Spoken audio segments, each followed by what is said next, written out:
ఈ 21 అవతారాల్ని ఒకసారి వింటే చాలు, వాటి పేర్లు విన్నంత మాత్రం చేత విష్ణు ప్రీతికి పాత్రుడవుతాడు.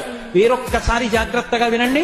మొట్టమొదట ఆదినారాయణుడు సనకసనందనాదులు, దాని తర్వాత వచ్చినటువంటిది యజ్ఞవరాహావతారం, యజ్ఞవరాహావతారం తర్వాత నారదుడు, నారదుడి తర్వాత నరనారాయణుడు, నరనారాయణుల తర్వాత వచ్చినటువంటిది కపిలావతారం, కపిలావతారం తర్వాత దత్తాత్రేయావతారం, దత్తాత్రేయావతారం తర్వాత యజ్ఞావతారం, యజ్ఞుని యొక్క అవతారం తర్వాత వృషభావతారం, వృషభావతారం తర్వాత వచ్చింది పృథుమహారాజు గారి అవతారం, పృథుమహారాజు గారి అవతారం తర్వాత వచ్చినటువంటి అవతారం మత్స్యావతారం, తర్వాత కూర్మావతారం, తర్వాత ధన్వంతరి, తర్వాత మోహిని, తర్వాత నరసింహుడు, తర్వాత వామనమూర్తి, తర్వాత పరశురాముడు, తర్వాత రాముడు, తర్వాత బలరాముడు, బలరాముడి తర్వాత కృష్ణ భగవానుడు, కృష్ణ భగవానుడి తర్వాత బుద్ధావతారం, బుద్ధావతారం తర్వాత కల్కి అవతారం.